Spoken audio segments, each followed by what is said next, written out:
en la cena de Año Nuevo, mi nuera me entregó un delantal frente a toda la familia. Cuando lo abrí, las letras bordadas decían «Empleada doméstica». Todos estallaron en carcajadas. Mi hijo sonrió con desprecio y dijo: «La comida es solo para la familia». No había lugar para mí en la mesa.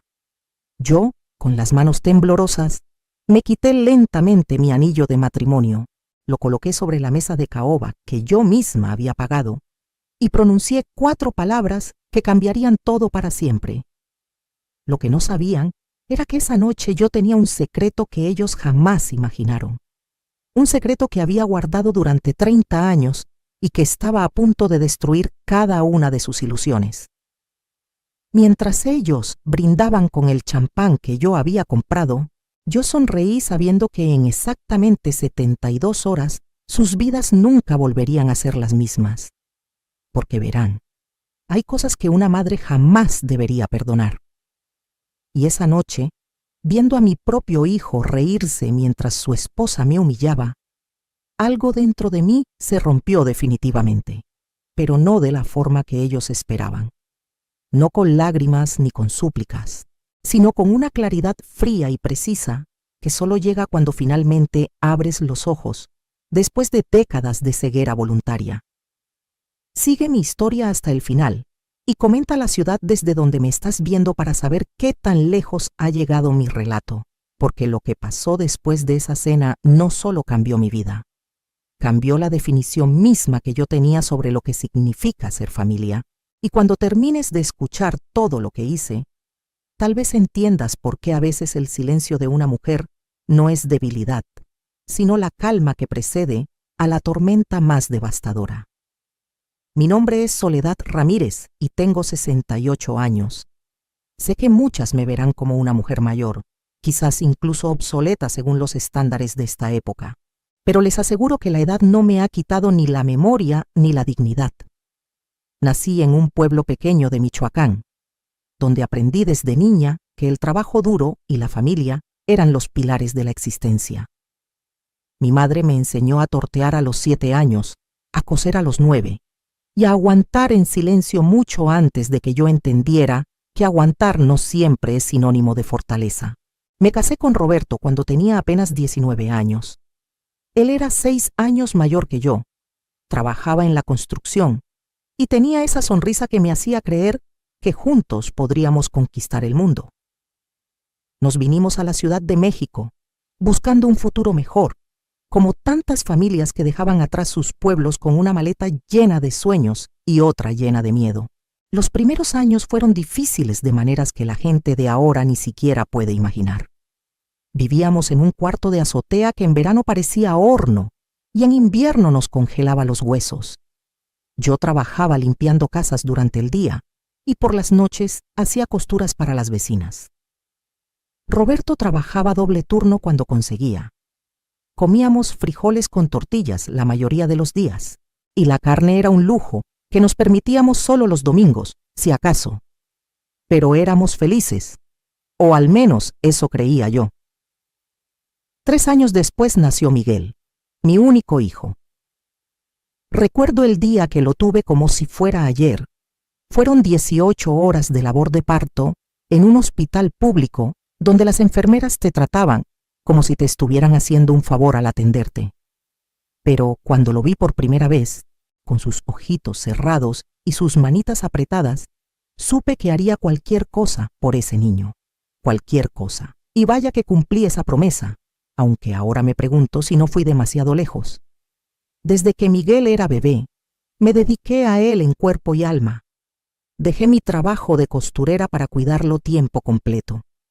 Roberto no ganaba mucho, así que yo empecé a vender tamales y atole en las mañanas frente a una escuela.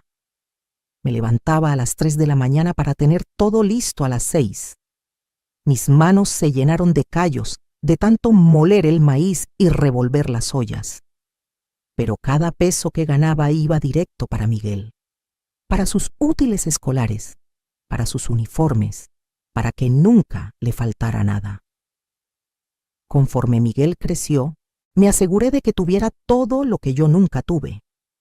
Clases de inglés los sábados, una computadora cuando empezaron a ser indispensables para la escuela, zapatos nuevos cada vez que los necesitaba, no solo cuando los viejos ya no servían. Roberto a veces me decía que lo estaba consintiendo demasiado, que un niño también tenía que aprender a valorar el esfuerzo. Pero yo no escuchaba. Mi hijo iba a tener una vida mejor que la mía, y punto. Cuando Miguel entró a la preparatoria, yo empecé a trabajar en una fábrica de textiles, además de vender mis tamales. Dormía 4 horas diarias, a veces menos. Mis amigas me decían que me estaba matando, que el niño ya estaba grande y podía trabajar medio tiempo para ayudar. Pero yo no quería que Miguel trabajara. Quería que se concentrara en sus estudios, que llegara a la universidad, que fuera alguien en la vida, alguien importante, alguien que no tuviera que humillarse limpiando casas ajenas o vendiendo comida en las calles. Roberto murió cuando Miguel tenía 17 años. Un accidente en la obra, una viga mal asegurada, una vida entera borrada en segundos. Me dejó con una indemnización miserable que apenas cubrió el funeral y algunos meses de gastos. De repente yo era viuda, con un hijo a punto de entrar a la universidad y sin el ingreso de mi esposo, pero ni siquiera entonces me rendí. Conseguí un trabajo de noche en una panadería. Trabajaba en la fábrica de 6 de la mañana a 2 de la tarde, vendía tamales de 3 a 7 y entraba a la panadería de 9 de la noche a 3 de la mañana. Dormía en el camión entre trabajos.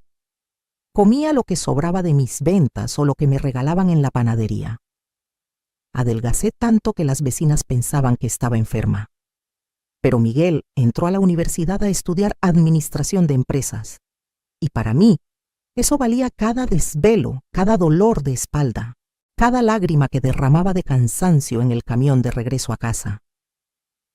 Fue durante el segundo año de universidad cuando Miguel conoció a Vanessa. Recuerdo perfectamente el día que la trajo a casa. Una chica delgada, arreglada, con uñas perfectamente pintadas y un bolso de marca que probablemente costaba más que todos mis zapatos juntos. Venía de una familia acomodada de Polanco. Su papá tenía no sé qué negocio de importaciones. Desde el primer momento supe que esa muchacha me miraba por encima del hombro. La forma en que observó nuestra casita humilde, cómo arrugó discretamente la nariz al ver los muebles viejos, cómo rechazó el agua de Jamaica que le ofrecí diciendo que solo tomaba agua embotellada. Pero Miguel estaba deslumbrado con ella. Yo me callé mis reservas porque mi hijo parecía feliz. Qué tonta fui. Con el tiempo Vanessa empezó a cambiar a Miguel, de manera sutil al principio. Comentarios sobre cómo debería vestirse mejor, cómo debería hablar de manera más refinada, cómo debería aspirar a más en la vida. Y Miguel, mi hijo que yo había criado con tanto amor y sacrificio, empezó a avergonzarse de sus orígenes. Empezó a avergonzarse de mí. Nunca lo dijo directamente, pero yo lo notaba. La forma en que ya no me invitaba cuando salía con Vanessa y sus amigos. Cómo dejó de hablar de mí en sus conversaciones. Una vez lo escuché decirle a alguien por teléfono que su padre había muerto y su madre trabajaba en recursos humanos. Recursos humanos. Como si decir que su madre vendía tamales y trabajaba en una fábrica fuera motivo de vergüenza. Esa noche lloré hasta quedarme dormida, pero al día siguiente seguí trabajando triple turno para pagar sus colegiaturas. Porque eso es lo que hacen las madres, ¿verdad? Seguimos amando incluso cuando nos rompen el corazón. Miguel se graduó con honores. Yo estuve en su graduación con mi mejor vestido, que tenía ya 10 años, pero que había lavado y planchado con tanto cuidado que parecía presentable. Vanessa y su familia también estaban ahí. Recuerdo cómo la madre de Vanessa me miró de arriba abajo con esa sonrisa condescendiente que las mujeres ricas perfeccionan. Miguel consiguió un buen trabajo en una empresa transnacional. Finalmente, estaba logrando todo lo que yo había soñado para él. Yo estaba tan orgullosa. Pensé que ahora que ya había terminado la universidad, que ya tenía un buen empleo, tal vez podríamos recuperar esa cercanía que habíamos perdido. Tal vez ahora Miguel recordaría todo lo que yo había hecho por él. Qué ingenua fui. Al año de estar trabajando, Miguel y Vanessa se casaron. Fue una boda grande en un jardín elegante de Cuernavaca. Yo aporté todo lo que pude, aunque Vanessa dejó muy claro que mis ahorros apenas cubrían una fracción de los gastos. La familia de ella pagó la mayor parte. Durante toda la planeación de la boda, Vanessa me hizo sentir como una extraña. Las reuniones para decidir detalles siempre eran cuando yo estaba trabajando. Cuando yo opinaba algo, ella sonreía y decía: «¡Ay, qué linda! Pero esto se hace de otra manera». El día de la boda, mientras todos celebraban, yo me senté sola en una mesa del fondo, viendo a mi hijo bailar con su nueva esposa, preguntándome en qué momento lo había perdido. Después de la boda, las cosas empeoraron gradualmente. Miguel y Vanessa se mudaron a un departamento moderno en Santa Fe. Yo seguía viviendo en la misma casita humilde donde había criado a Miguel. Al principio, mi hijo me visitaba cada 15 días, luego una vez al mes, después cada 2 meses, siempre con prisas, siempre con excusas. Vanessa casi nunca venía. Cuando lo hacía, se quedaba en el carro tocando el claxon en lugar de subir. Yo intentaba no molestar demasiado. Llamaba una vez por semana para saber cómo estaban, pero incluso esas llamadas empezaron a sentirse como una intrusión. Miguel contestaba con voz apurada. En el fondo se escuchaba a Vanessa preguntando quién era, y cuando él decía que yo, ella suspiraba lo suficientemente fuerte para que yo lo escuchara. Comencé a notar cambios en mi hijo que me rompían el corazón. Ya no era el niño tierno que me abrazaba antes de dormir. Ni siquiera era el joven universitario que a veces todavía me pedía consejos. Este Miguel era frío, distante, casi un extraño. Hablaba de dinero constantemente, de marcas de ropa, de restaurantes caros, de viajes a Cancún y a Miami. Se había convertido en una versión superficial de sí mismo que yo no reconocía. Un día los invité a comer. Pasé toda la mañana preparando mole, el platillo favorito de Miguel desde niño.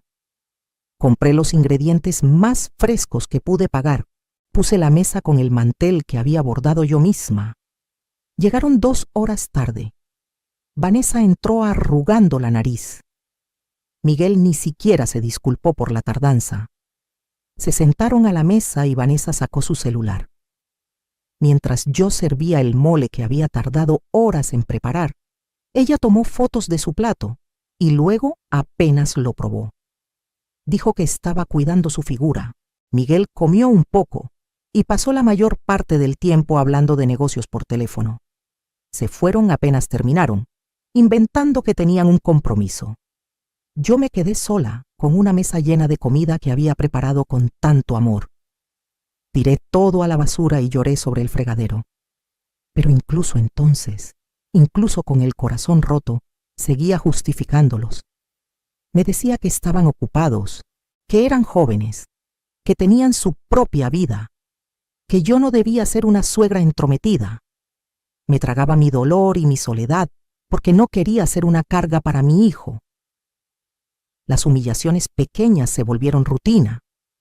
Una vez fui a visitarlo sin avisar, porque pasaba cerca y quería dejarle a Miguel unos tamales que había hecho. Vanessa abrió la puerta en bata, claramente molesta.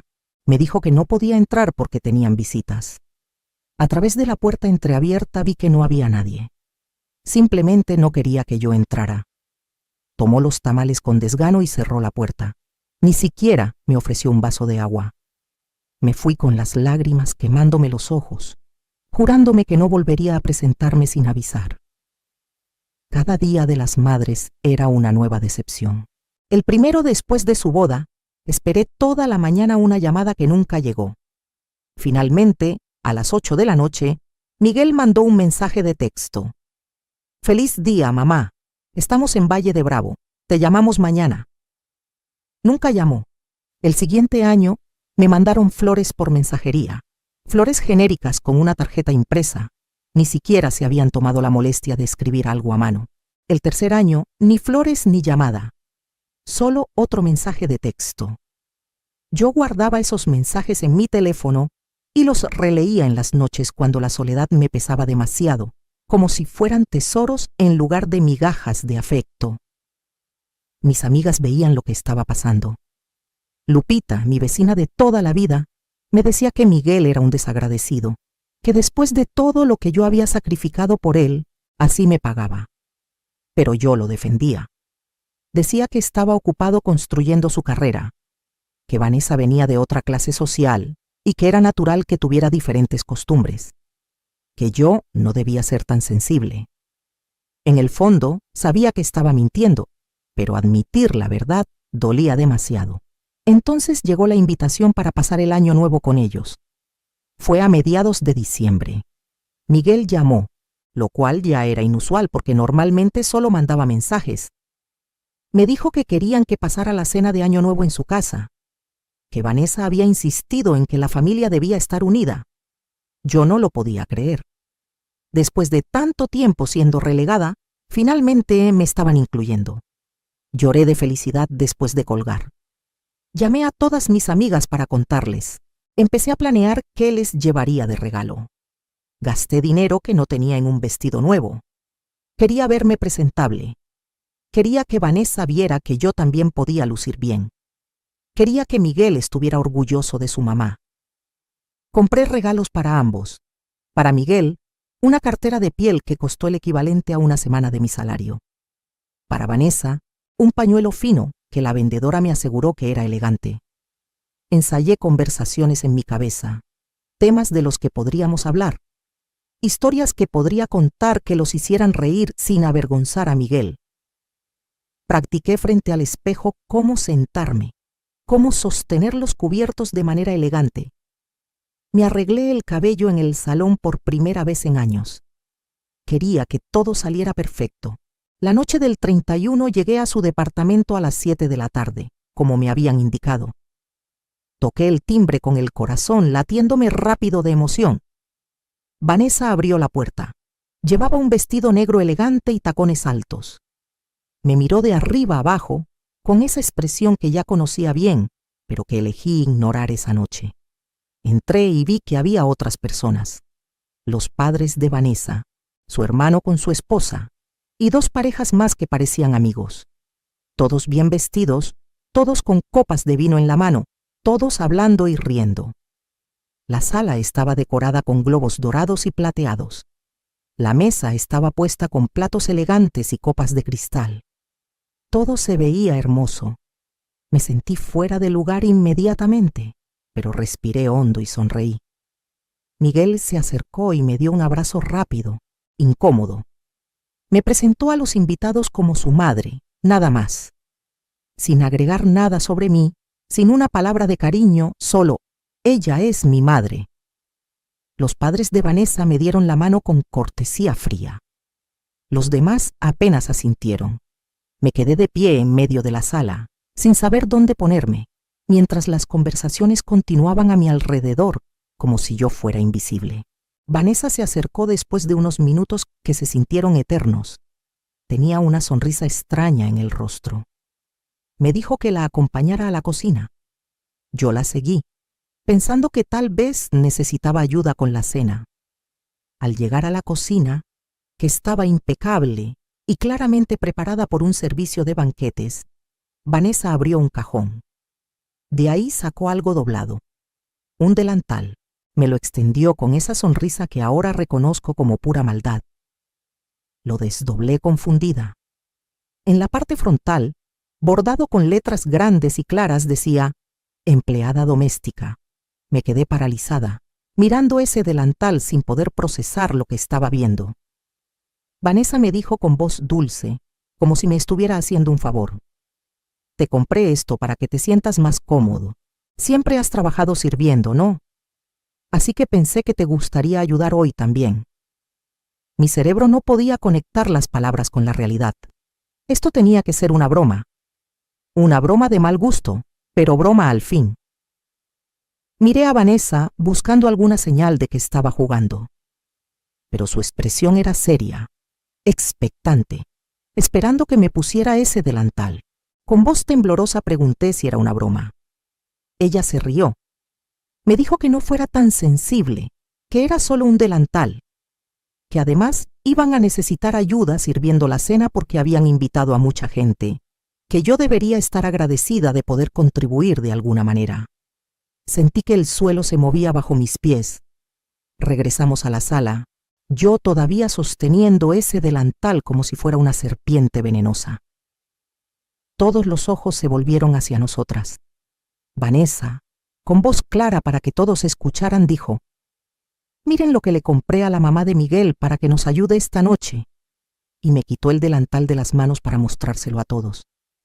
Las letras «empleada doméstica» quedaron expuestas ante todos los presentes. Hubo un segundo de silencio sepulcral. Luego, la madre de Vanessa soltó una risita. Después el hermano. Luego los amigos. En cuestión de segundos, toda la sala estaba riendo. Riendo de mí. Riendo del delantal. Riendo de la humillación de una madre que había trabajado toda su vida precisamente en esos oficios que ahora usaban para burlarse de mí. Mis ojos buscaron a Miguel desesperadamente. Mi hijo, el niño al que había criado, por el que había sacrificado todo. Seguramente él pondría fin a esto. Seguramente él defendería a su madre. Pero Miguel no detuvo las risas. Miguel me miró con una sonrisa torcida, una sonrisa que nunca le había visto, una sonrisa de desprecio absoluto. Y entonces dijo, con voz lo suficientemente alta para que todos escucharan por encima de las carcajadas: «La comida es solo para la familia». Esas palabras cayeron sobre mí como un balde de agua helada. La comida es solo para la familia. Yo no era familia. Después de 68 años de vida, después de 49 años de ser madre, después de décadas de sacrificio, yo no era familia para mi propio hijo. Las risas continuaban. Alguien hizo un comentario sobre cómo era apropiado, porque yo tenía pinta de sirvienta. Otro dijo que al menos ahora sabían quién lavaría los platos. Vanessa tomó el delantal y me lo extendió nuevamente, esta vez con menos amabilidad fingida. Me dijo que me lo pusiera, que no fuera ridícula, que era solo una broma y que yo estaba siendo demasiado dramática. Miré alrededor de la sala, a todas esas personas riéndose de mí, a los padres de Vanessa luciendo satisfechos, a Miguel, mi hijo, mi único hijo, sin defender a su madre, a Vanessa sosteniendo ese delantal como si fuera mi uniforme obligatorio. Y algo dentro de mí se quebró, pero no de la manera que ellos esperaban, no con lágrimas ni con gritos, no con súplicas ni con vergüenza. Algo se quebró, sí, pero lo que se rompió fueron las cadenas invisibles que me habían atado durante décadas a la idea de que tenía que aguantar cualquier cosa por ser madre, de que el amor de madre significaba aceptar migajas, de que mi valor como persona estaba definido por cuánto podía sacrificarme y sufrir en silencio. En ese momento, en esa sala llena de gente riéndose de mí, rodeada por el lujo que mi trabajo había ayudado a pagar, viendo a mi hijo sonreír con desprecio, tomé una decisión que había estado gestándose en algún lugar profundo de mi ser durante años, esperando el momento correcto para emerger. Me acerqué a la mesa donde habían puesto los abrigos y las bolsas. Con movimientos lentos y deliberados abrí mi bolso. Saqué mi anillo de matrimonio, ese anillo simple de oro que Roberto me había puesto en el dedo hace casi 50 años. Ese anillo que no me había quitado ni siquiera para bañarme durante todas estas décadas. Ese anillo que había sido mi conexión con el único hombre que me había amado de verdad. Las risas comenzaron a disminuir. La gente empezó a notar que algo estaba pasando. Caminé hacia la mesa del comedor, esa mesa grande de madera cara, rodeada de sillas elegantes. Una mesa que costaba probablemente más de lo que yo había ganado en un año entero. Coloqué el anillo en el centro de la mesa. El sonido del metal contra la madera resonó en el silencio que ahora llenaba la sala. Todos me miraban. Ya nadie se reía. Levanté la vista y miré directamente a Miguel, luego a Vanessa. Mi voz salió calmada, clara, sin un atisbo de temblor, y dije exactamente 4 palabras. 4 palabras que habían estado atrapadas en mi garganta durante años. 4 palabras que cambiarían absolutamente todo. Dije: la casa es mía. El silencio que siguió a mis palabras fue absoluto. Nadie se movía. Nadie respiraba. Era como si hubiera detonado una bomba silenciosa en medio de esa sala llena de gente presumida. Vanessa fue la primera en reaccionar. Soltó una risita nerviosa y dijo: ¿qué casa?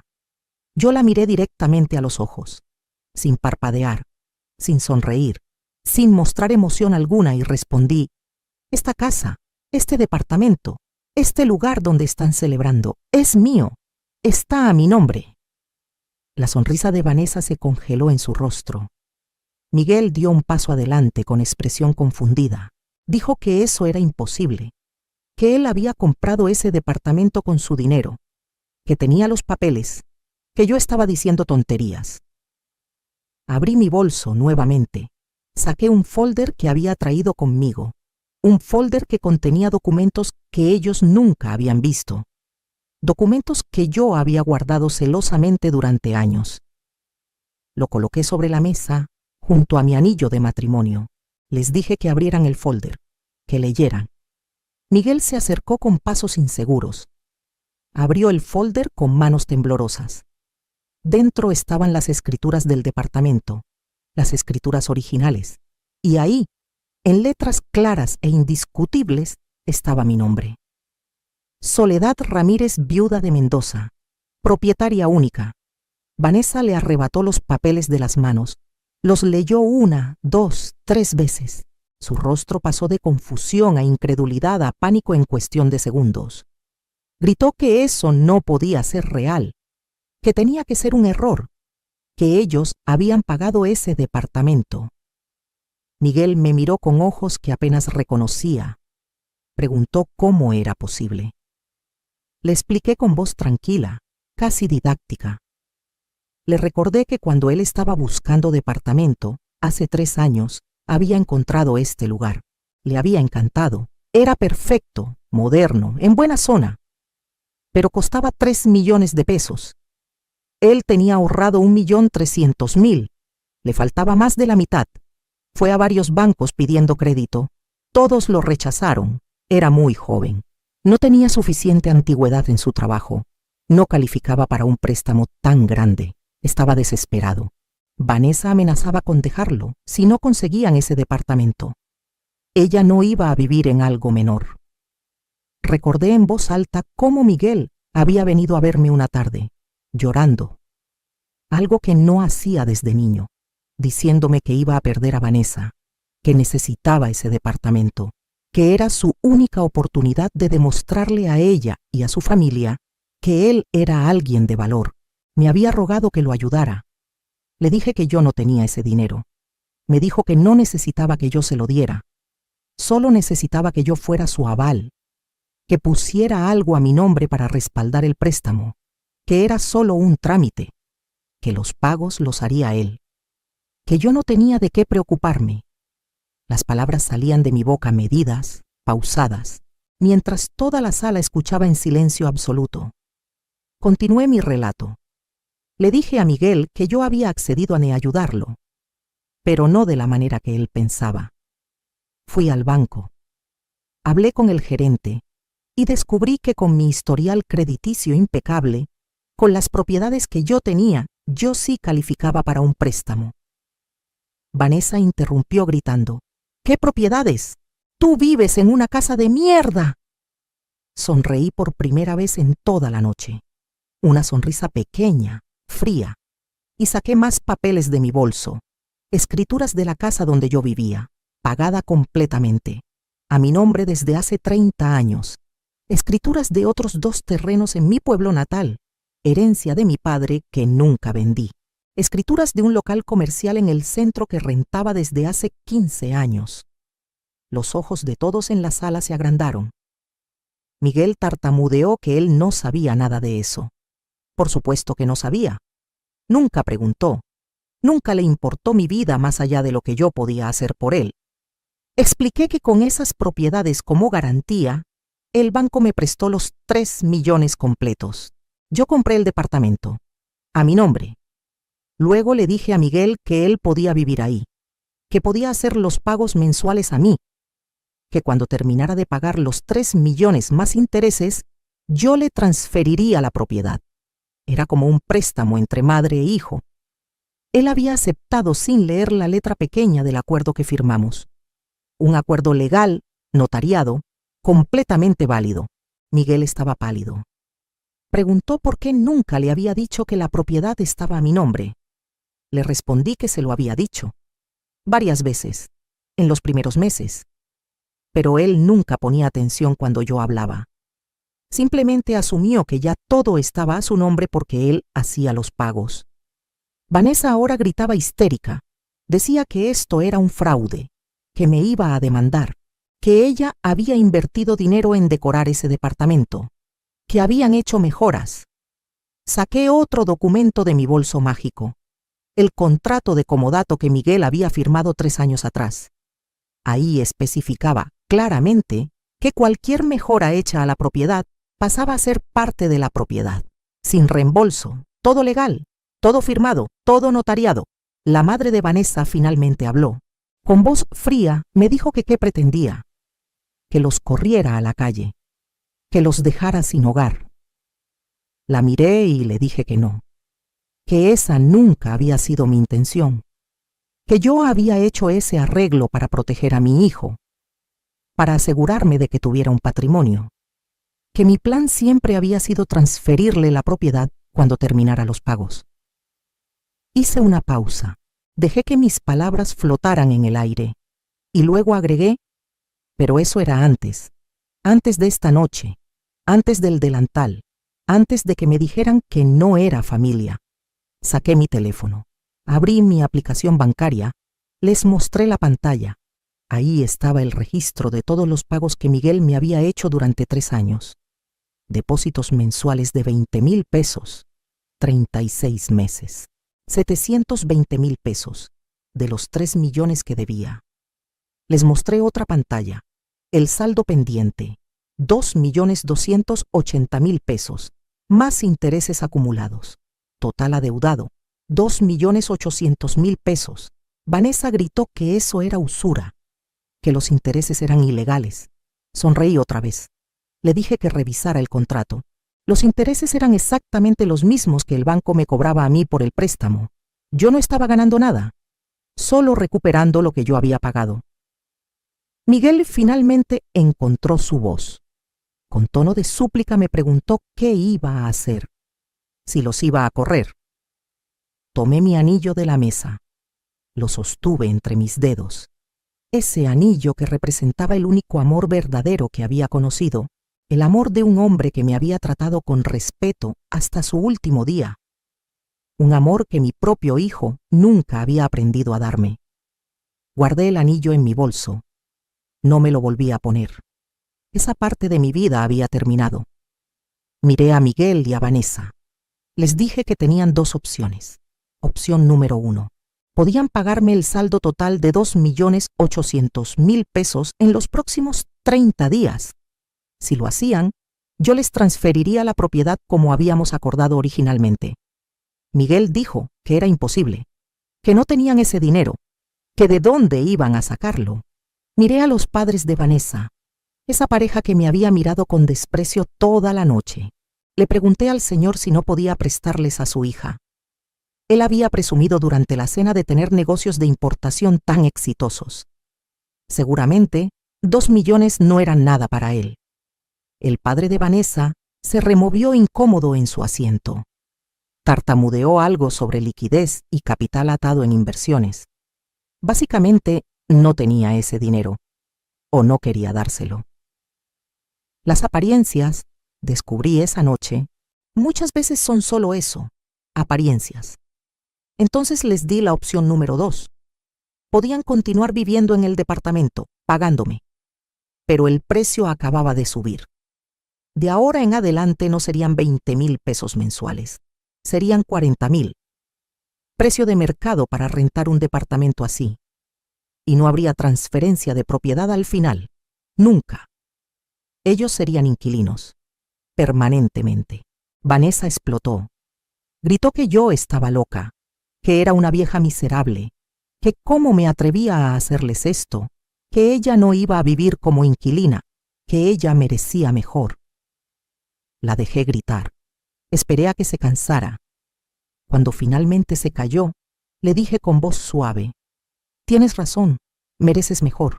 Igual que yo merecía mejor que ser tratada como empleada doméstica en la casa que yo pagué». El silencio volvió a caer sobre la sala. Le dije que tenían hasta el 5 de enero para decidir. 3 días. O me pagaban todo. O aceptaban las nuevas condiciones, o se iban. Si elegían irse, yo vendería el departamento. Con el mercado actual, probablemente lo vendería en 4 millones. Ganaría 1 millón de pesos. No estaría mal para una vieja sirvienta. Tomé mi abrigo del perchero. Me lo puse con calma. Todos me miraban como si fuera un fantasma o un monstruo. No estaban seguros. Antes de irme, me acerqué a Miguel una última vez. Mi hijo. El niño al que había amado más que a mi vida. Le dije que había una tercera opción que no había mencionado. Una opción que no tenía nada que ver con dinero ni con departamentos. Me miró con esperanza, como si pensara que yo iba a perdonar todo, que iba a olvidar la humillación, que porque era su madre tenía que aceptar cualquier cosa. Le dije: «Podías haberme defendido. Cuando tu esposa me humilló, cuando todos se reían, podías haber dicho algo, cualquier cosa. Podías haber recordado que soy tu madre, que merezco respeto». Esa opción era gratis. No costaba ni un peso. Solo requería que tuvieras un mínimo de decencia. Las lágrimas empezaron a rodar por las mejillas de Miguel. Dijo que lo sentía, que no había pensado, que Vanessa lo tenía presionado, que sus amigos estaban ahí, que no quería hacer una escena. Le dije que entendía perfectamente. Había elegido su comodidad sobre mi dignidad. Había elegido la aprobación de extraños sobre el amor de su madre. Y ahora tendría que vivir con esa decisión. Porque el dinero se puede pagar. Las deudas se pueden saldar. Pero hay cosas que una vez rotas no se pueden reparar. Y lo que se rompió esa noche entre nosotros no tenía arreglo. Me dirigí a la puerta. Vanessa me gritó que yo era una mala madre, que qué clase de madre le hace esto a su hijo. Me detuve, me volteé, la miré directamente y le dije: «Una madre que finalmente aprendió que amar a tu hijo no significa dejar que te destruya. Una madre que decidió que su dignidad vale más que la aprobación de gente que de todas formas nunca la va a valorar. Una madre que está cansada de pedir migajas de amor cuando dio banquetes de sacrificio». Abrí la puerta. Antes de salir, agregué una última cosa. «Por cierto, Vanessa, ese delantal que compraste, guárdalo, lo vas a necesitar. Porque si deciden quedarse pagando los 40,000 mensuales, van a tener que recortar gastos. Y eso significa dejar de comer en restaurantes. Cocinar va a ser necesario. Espero que sepas hacerlo, aunque lo dudo». Y salí. Cerré la puerta detrás de mí sobre el sonido de Vanessa gritando y Miguel llorando. Bajé en el elevador de ese edificio elegante. Crucé el lobby lujoso. Salí a la calle donde el aire frío de diciembre me golpeó la cara. Y respiré. Respiré profundamente, como no había respirado en años. Me sentía ligera, a pesar de todo. A pesar del dolor, a pesar de haber perdido a mi hijo, me sentía libre. Tomé un taxi de regreso a mi casita humilde. Esa casa que ahora sabía que era mucho más de lo que aparentaba. Durante el viaje, vi los fuegos artificiales comenzar. Eran las 12. Año nuevo. Un nuevo año. Un nuevo comienzo. Metí la mano en mi bolso y toqué el anillo de Roberto. Y le susurré: «Lo siento, mi amor. Sé que te gustaba Miguel, pero creo que no lo criamos bien. O tal vez lo criamos demasiado bien. Le dimos tanto que olvidó el valor de las cosas, el valor de las personas. Pero ya no más, ya no más». Esa noche, sola en mi casa, me preparé una copa de punch prendí la televisión y celebré el año nuevo conmigo misma. Por primera vez en décadas no extrañé estar con familia, porque finalmente entendí que la familia no es la gente que comparte tu sangre, es la gente que honra tu sacrificio, que valora tu amor, que te trata con dignidad. Y esa noche, la única persona que calificaba era yo misma. Los días siguientes fueron extraños. Mi teléfono sonaba constantemente, llamadas de Miguel, mensajes de texto, mensajes de voz.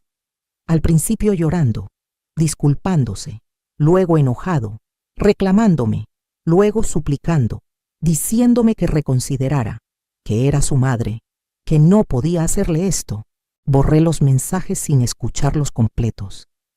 Vanessa también llamó.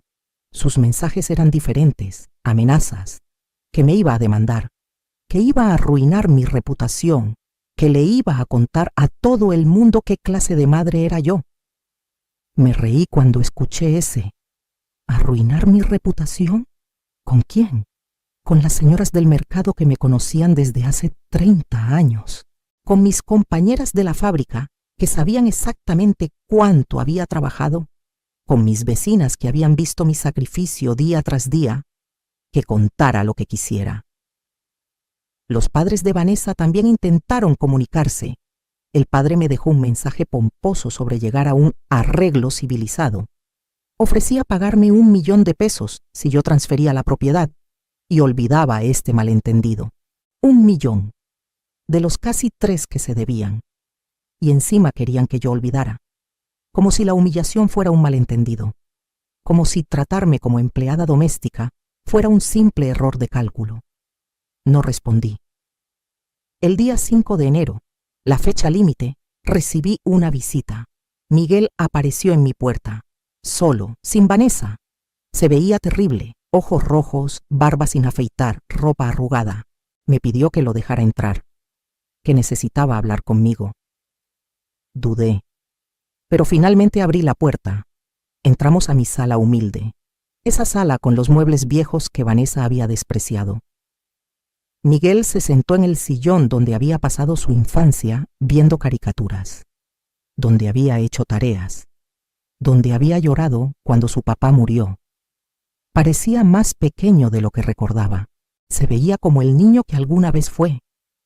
Y por un momento, solo un momento, mi corazón de madre se ablandó. Pero entonces habló.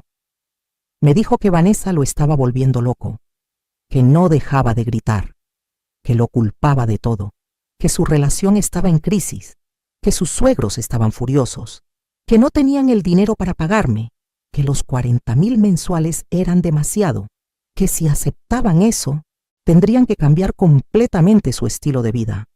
No más restaurantes, no más viajes, no más lujos. Vanessa amenazaba con dejarlo. Me miró con esos ojos que de niño usaba cuando quería algo. Y me preguntó si podíamos volver a como estaban las cosas antes. 20,000 mensuales. Promesa de transferencia. Borrón y cuenta nueva. Sentí algo dentro de mí. No era enojo exactamente. Era más bien decepción profunda. Porque incluso ahora, incluso después de todo, Miguel no entendía. No venía a disculparse por cómo me había tratado. No venía a reconocer el dolor que me había causado. Venía a negociar, a buscar que yo solucionara sus problemas, como siempre. Le pregunté si recordaba el delantal. Se removió incómodo. Dijo que había sido idea de Vanessa, que él no había sabido que ella iba a hacer eso. Le pregunté si recordaba haberse reído. Se puso pálido. Tartamudeó que no se había reído, que solo había sonreído, como si hubiera diferencia. Le pregunté si recordaba haber dicho, «La comida es solo para la familia». Se quedó callado. Finalmente asintió. Le pregunté si se daba cuenta de lo que esas palabras significaban, de lo que me habían hecho sentir. Empezó a llorar. Dijo que estaba nervioso, que todos estaban ahí, que Vanessa esperaba que él la apoyara, que si la contradecía frente a su familia, ella se enojaría con él. Le dije, «Entonces elegiste no enojar a tu esposa a costa de humillar a tu madre». Lloró más fuerte. Dijo que se arrepentía, que había sido un error, que yo tenía que perdonarlo, porque era su madre. Ahí estaba otra vez, esa palabra, madre, usada como obligación, como cadena, como razón por la cual yo debía aguantar cualquier cosa. Le dije que ser madre no significaba ser un tapete, que el perdón no se exige, se gana, y que él no había hecho nada para ganarlo. Miguel cambió de táctica, dejó de llorar, se puso serio. Me dijo que legalmente yo no podía correrlos así como así, que había leyes, que los inquilinos tenían derechos. Incluso si no pagaban, el proceso de desalojo tomaba meses. Sonreí. Había estado esperando este momento. Le dije que revisara el contrato que había firmado, específicamente la cláusula 15, la cláusula que especificaba que ante cualquier modificación de las condiciones originales, ambas partes tenían derecho a terminar el contrato con 72 horas de aviso. Yo había modificado las condiciones. Les había dado 3 días para decidir. Si no aceptaban las nuevas condiciones, el contrato quedaba anulado. Y sin contrato, ellos no eran inquilinos, eran ocupantes ilegales. Miguel se puso de pie bruscamente. Gritó que yo había planeado todo esto, que lo había engañado desde el principio. Le dije que no, que yo había planeado ayudarlo, protegerlo, asegurarme de que tuviera un patrimonio, pero que también me había asegurado de protegerme a mí misma. Porque después de décadas de trabajar duro, de ahorrar, de invertir inteligentemente, yo había aprendido que en este mundo tienes que cuidar tus intereses. Nadie más lo hará por ti, ni siquiera tu hijo, especialmente no tu hijo, al parecer. Miguel preguntó qué quería entonces. ¿Qué tenía que hacer para arreglar esto? Le dije la verdad. No quería su dinero. Bueno, sí quería que me pagara lo que debía. Eso era justicia básica. Pero más que el dinero quería respeto. Quería que reconociera todo lo que había hecho por él. Quería una disculpa real, no una disculpa de conveniencia porque necesitaba algo de mí. Una disculpa genuina porque finalmente entendía el daño que había causado.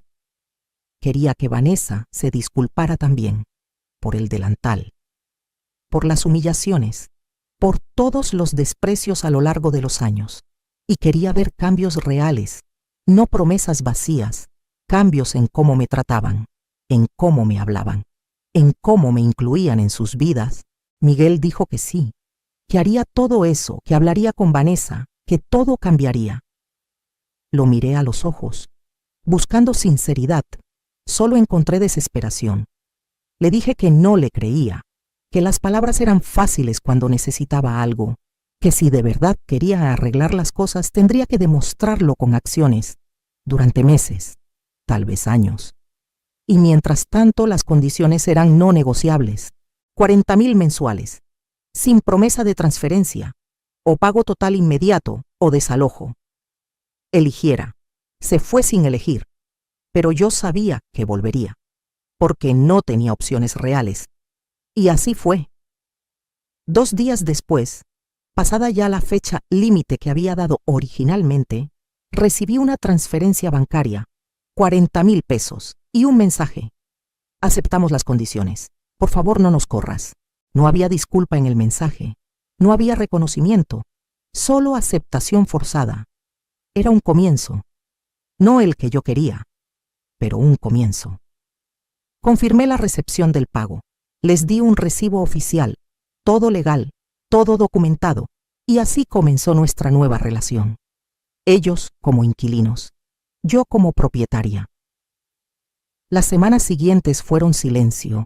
No me llamaron, no me visitaron, yo tampoco busqué contacto. Necesitaba ese espacio, necesitaba procesar todo lo que había pasado, necesitaba decidir quién era yo ahora. Porque la mujer que había salido de ese departamento la noche de Año Nuevo era diferente a la que había entrado. Esa mujer ya no existía. La mujer nueva, la que yo estaba descubriendo que era, tenía preguntas. ¿Cuánto de mi vida había desperdiciado tratando de ganar el amor de gente que nunca me lo iba a dar?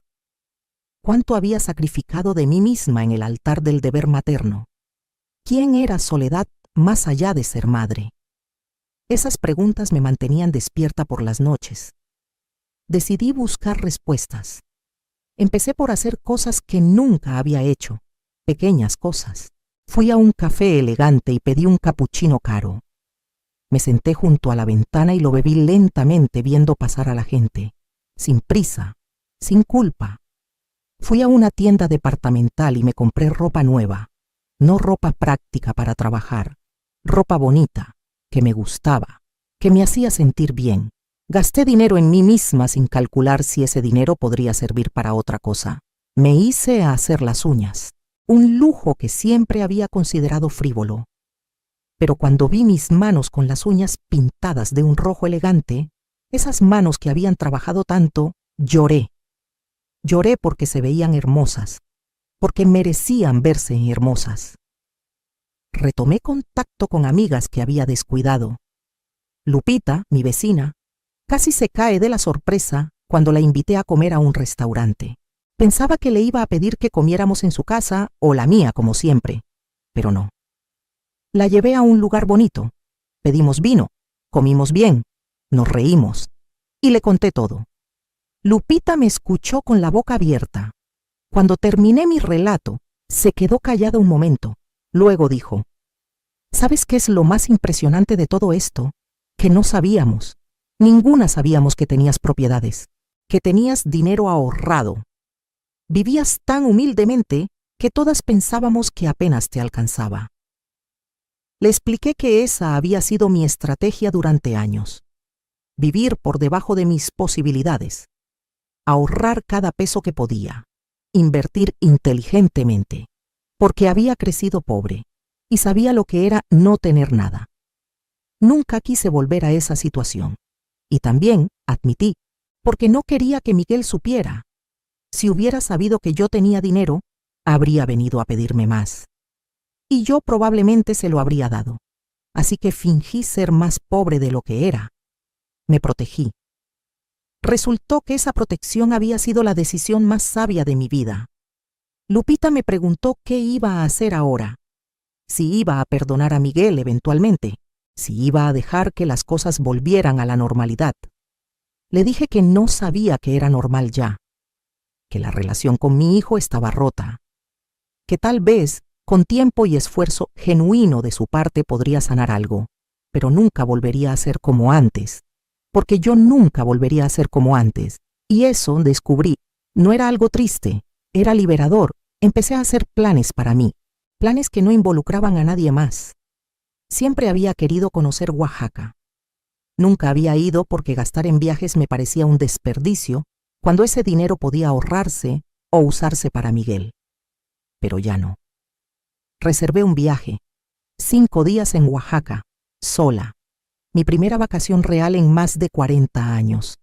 Cuando les conté a mis amigas, organizaron una despedida. Me dieron consejos de qué ver, qué comer, qué comprar. Me sentí como una niña emocionada antes de una excursión escolar. El viaje fue maravilloso. Conocí las ruinas de Monte Albán.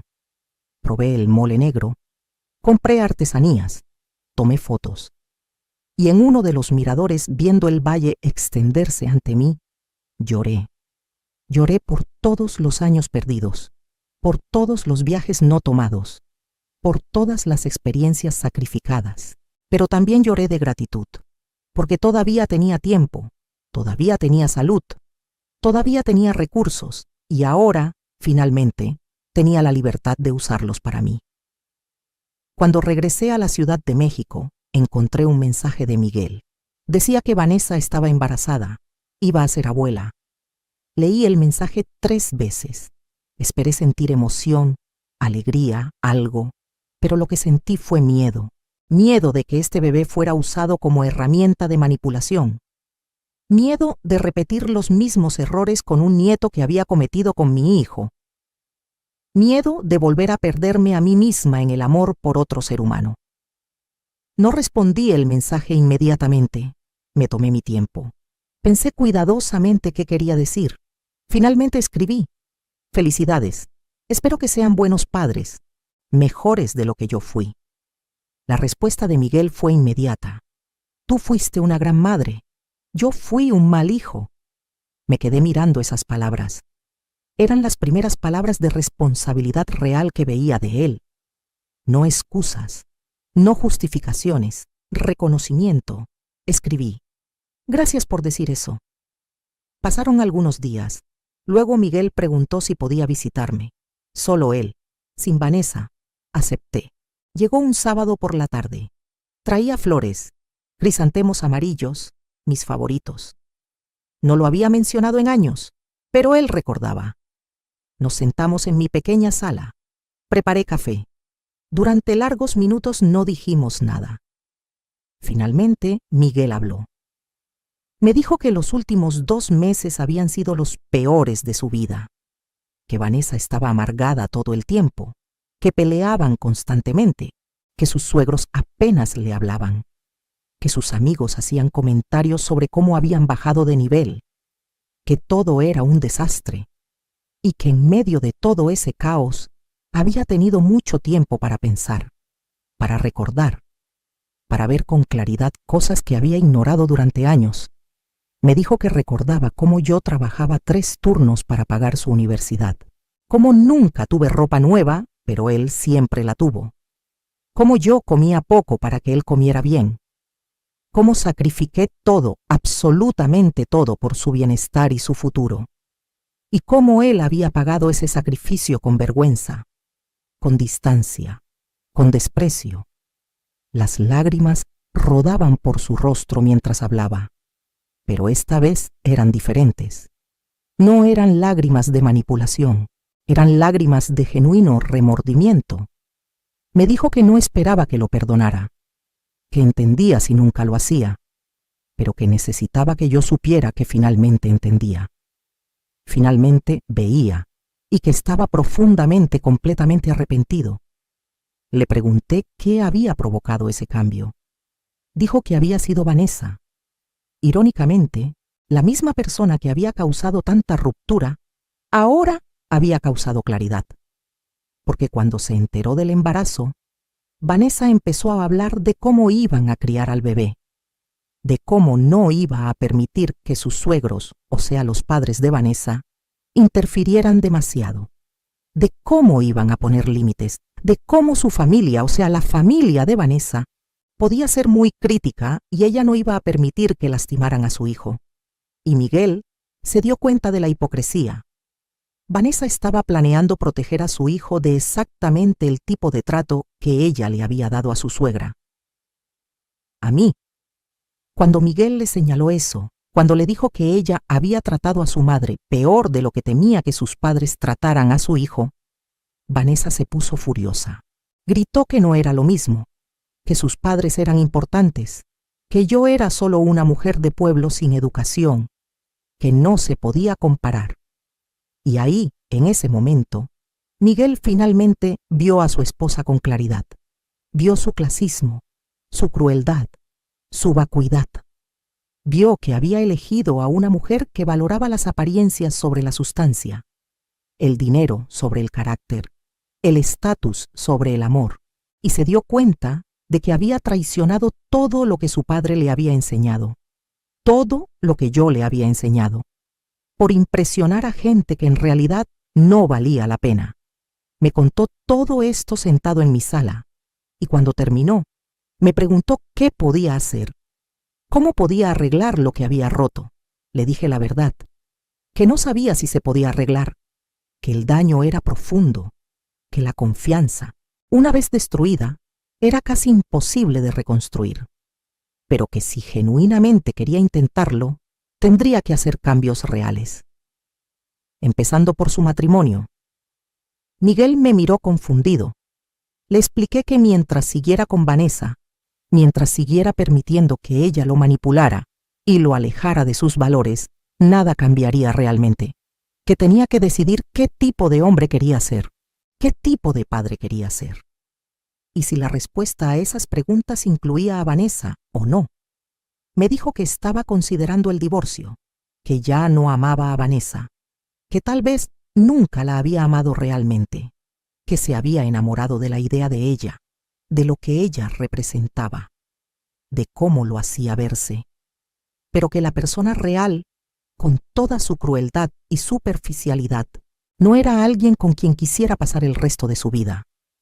Le pregunté por el bebé.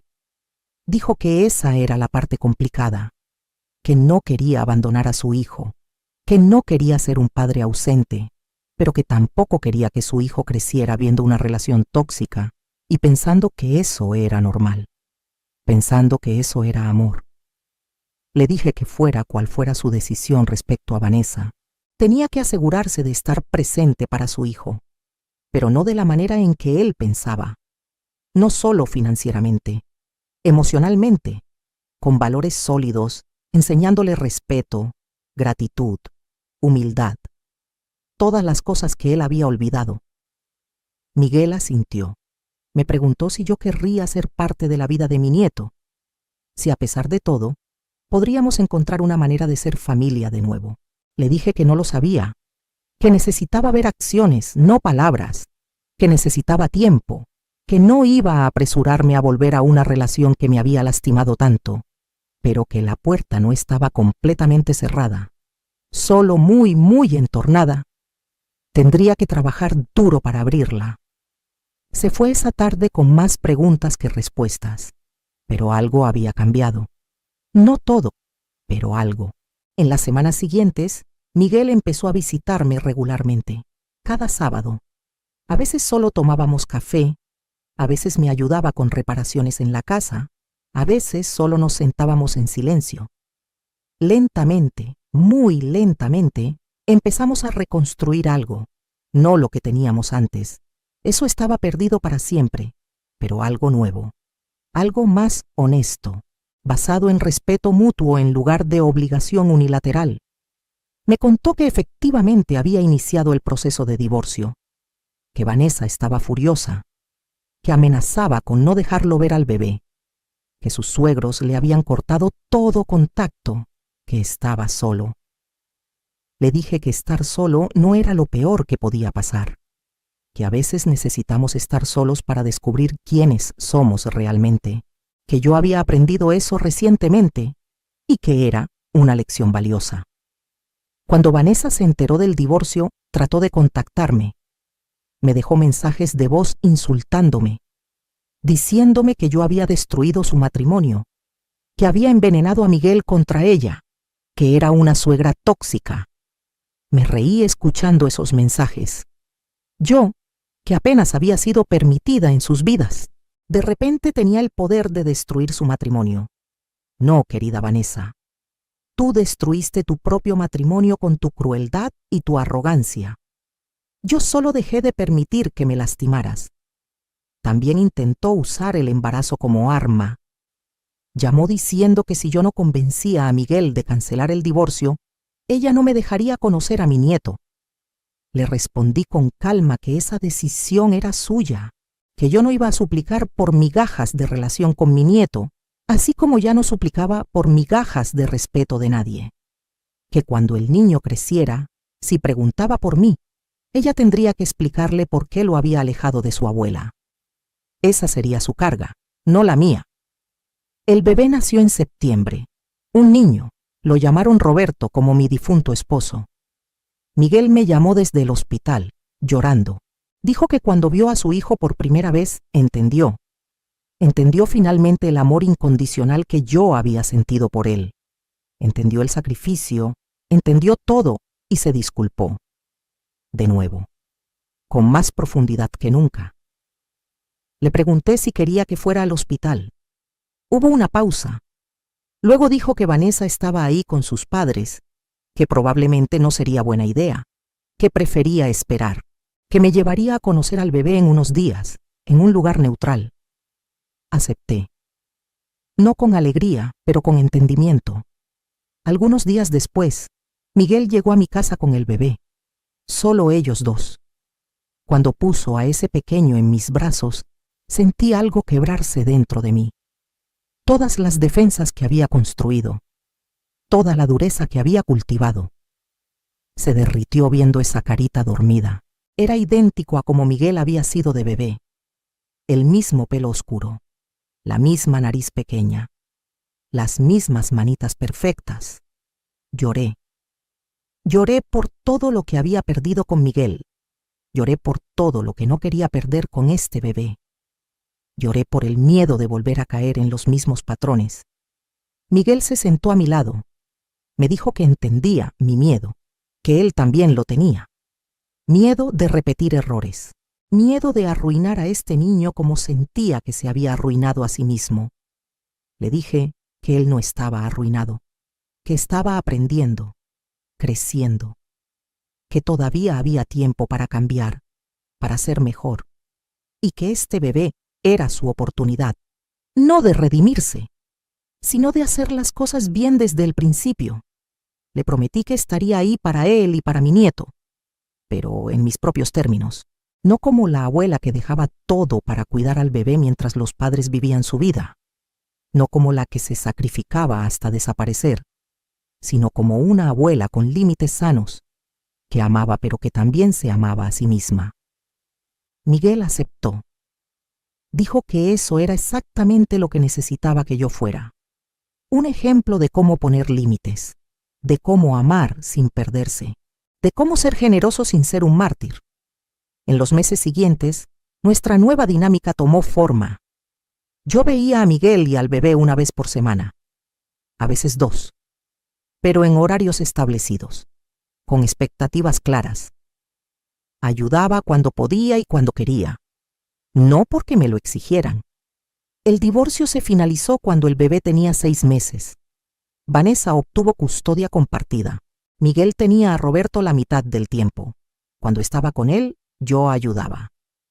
Cuando estaba con Vanessa, yo vivía mi vida y descubrí que tenía una vida más allá de ser madre o abuela. Tomé más viajes.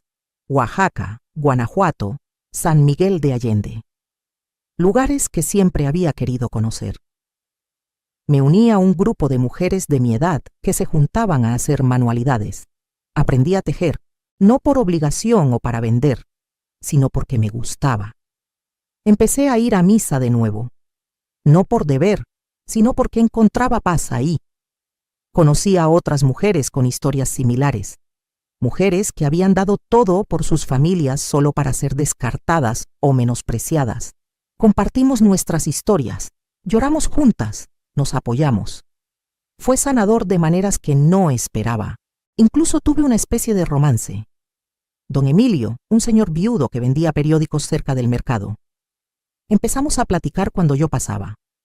Luego a tomar café juntos.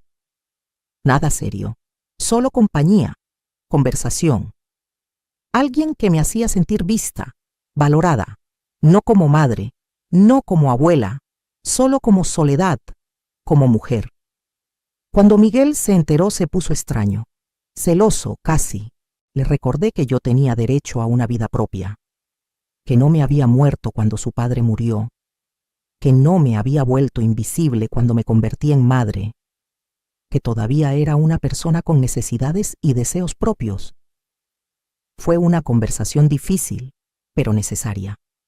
Miguel tuvo que confrontar su propia hipocresía. Él podía rehacer su vida después de su divorcio, pero yo no podía tener compañía masculina después de décadas de viudez. Eventualmente lo aceptó. Incluso conoció a don Emilio. Fueron cordiales. No amigos, pero cordiales. Han pasado 2 años desde aquella noche de Año Nuevo. 2 años desde que coloqué mi anillo en esa mesa y dije, la casa es mía. 2 años de reconstrucción, de descubrimiento, de crecimiento. Miguel sigue pagando los 40,000 mensuales. Nunca se ha atrasado. Ha pagado hasta ahora 960,000 pesos. Todavía debe cerca de 1,900,000.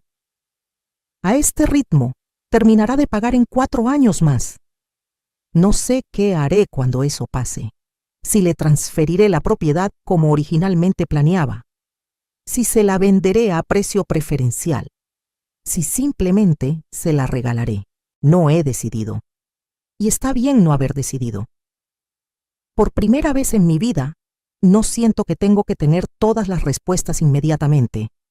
Puedo esperar. Puedo ver cómo se desarrollan las cosas. Mi relación con Miguel es mejor que antes, aunque diferente. Hay respeto ahora, consideración. Él consulta antes de tomar decisiones que me afectan. Me pregunta mi opinión. Me escucha, realmente. No solo espera a que termine de hablar para decir lo que ya había decidido. Con mi nieto Roberto he encontrado un balance. Lo amo profundamente. Pero no pierdo de vista quién soy fuera de ser su abuela. Lo cuido con alegría cuando me lo piden. Pero también digo que no cuando no puedo o no quiero. Y descubrí que el mundo no se acaba cuando digo que no. Que los límites no significan falta de amor, significan amor con sabiduría. Vanessa y yo no tenemos relación. Ocasionalmente coincidimos en eventos de Roberto como cumpleaños. Somos civilizadas. Nada más. Ella nunca se disculpó. Probablemente nunca lo hará. Y he hecho las paces con eso. No necesito su disculpa para seguir adelante. Mi sanación no depende de su arrepentimiento. Vendí uno de mis terrenos en Michoacán. Con ese dinero renové mi casa. No para impresionar a nadie. Para mí. Pintura nueva. Muebles cómodos. Una cocina moderna. Ahora, cuando la gente viene a visitarme, ya no es a una casita humilde que causa lástima.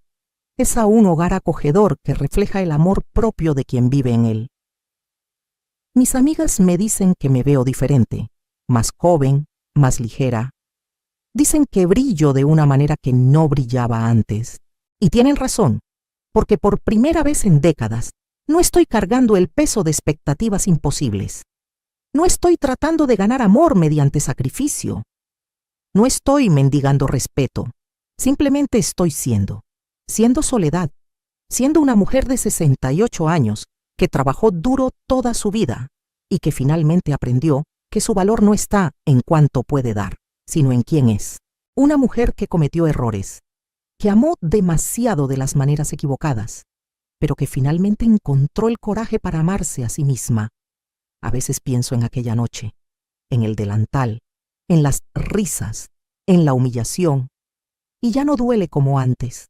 Ahora lo veo como el regalo más extraño que pudieron haberme dado, porque me despertó, me sacudió de una vida de complacencia y autosacrificio destructivo. Me forzó a ver verdades que había estado evitando durante años, y me dio el impulso que necesitaba para finalmente, ponerme a mí misma primero. Si pudiera volver a esa noche, ¿haría algo diferente? Tal vez diría mis 4 palabras más pronto. Tal vez no esperaría a estar tan rota para finalmente romper el patrón, pero no cambiaría el resultado, porque ese momento me llevó a este momento. Y este momento, con toda su complejidad y su dolor sanado y su nueva forma de ser, es exactamente donde necesito estar. Entonces, ¿qué harías en mi lugar? Si tu hijo, ese hijo por el que lo sacrificaste todo, permitiera que te humillaran de esa manera, ¿qué harías? ¿Seguirías aguantando en nombre del amor maternal? ¿O te atreverías a decir basta? Les puedo decir esto. Hay una diferencia entre ser una buena madre y ser un tapete. Hay una diferencia entre amar a tus hijos y perderte completamente en ese amor. Hay una diferencia entre sacrificio sano y autodestrucción disfrazada de virtud. Durante la mayor parte de mi vida, no entendí esas diferencias. Pensaba que una buena madre daba todo sin esperar nada, que el amor verdadero era incondicional, lo que interpretaba como sin límites, sin quejas, sin importar cuánto doliera. Pero estaba equivocada. El amor puede ser incondicional y aún así tener límites. Puedes amar a alguien con todo tu corazón y aún así no permitir que te falten al respeto. Puedes ser una madre dedicada y aún así ser una persona completa con necesidades propias. Mi mensaje para todas las mujeres que están escuchando esto, especialmente las madres, especialmente las que han dado tanto que ya no reconocen a la persona en el espejo, es este. No esperen a que les pongan un delantal de empleada doméstica para recordar su valor. No esperen a ser humilladas públicamente para defender su dignidad. No esperen a perderlo todo, incluyéndose a sí mismas, para finalmente decir basta. Ámense lo suficiente para poner límites. Ámense lo suficiente para decir que no. Ámense lo suficiente para exigir el respeto que merecen. Y si no lo reciben, tengan el coraje de alejarse. Incluso si es de sus propios hijos, especialmente si es de sus propios hijos. Porque al final, la persona con la que van a pasar más tiempo en esta vida son ustedes mismas. La relación más importante que van a tener es la relación con ustedes mismas. Y ningún amor, ni siquiera el amor maternal, vale la pena si requiere que traicionen esa relación fundamental. Hoy tengo 68 años. Tengo canas, tengo arrugas, tengo manos callosas de décadas de trabajo. Pero también tengo algo que no tenía hace 2 años. Tengo dignidad, tengo respeto propio, tengo límites, tengo una vida que es mía. Y nadie, absolutamente nadie, puede quitármela. Porque ya aprendí la lección más importante. Puedo sobrevivir sin la aprobación de mi hijo. Puedo vivir sin ser necesitada. Puedo existir sin sacrificarme. Y no solo puedo hacerlo bien. Puedo hacerlo con alegría. Puedo hacerlo con plenitud. Así que comenta abajo, ¿qué harías tú en mi lugar? ¿Crees que hice lo correcto? ¿O fui demasiado dura? ¿Perdonarías más fácilmente? ¿O serías incluso más firme? Quiero saber tus pensamientos. Quiero saber tu historia. Porque cada vez que una mujer cuenta su historia de cómo encontró su valor, otra mujer en algún lugar encuentra el coraje para buscar el suyo. Y si mi historia, con todo su dolor y su aprendizaje difícil, puede ayudar aunque sea a una persona a no perderse a sí misma en el amor por otros, entonces cada lágrima, cada momento difícil, cada noche sola reconstruyéndome, habrá valido la pena. Comparte este video si conoces a alguien que necesita escucharlo. Probablemente conoces a varias. Porque hay demasiadas soledades en el mundo, demasiadas mujeres dando hasta desaparecer, demasiadas madres olvidando que también son personas. Es hora de que eso cambie. Y el cambio comienza con una mujer, luego otra diciendo, ya basta. Mi nombre es Soledad Ramírez. Tengo 68 años, soy madre, soy abuela. Pero más importante que todo eso, soy una mujer que finalmente aprendió a amarse a sí misma. Y si yo pude hacerlo después de casi 7 décadas, tú también puedes. No importa tu edad. No importa cuánto tiempo hayas pasado siendo invisible. No importa cuánto hayas sacrificado. Nunca es demasiado tarde para recuperarte a ti misma. Nunca es demasiado tarde para decir, la casa es mía. Y cuando digo casa, no hablo solo de paredes y techos. Hablo de tu vida, de tu espacio, de tu valor, de tu dignidad. Todo eso es tuyo, y nadie tiene derecho a quitártelo, ni siquiera en nombre del amor. Especialmente no en nombre del amor. Gracias por escuchar mi historia. Gracias por llegar hasta el final. Ahora ve y vive la tuya. Pero esta vez, vívela sin olvidar que tú también importas.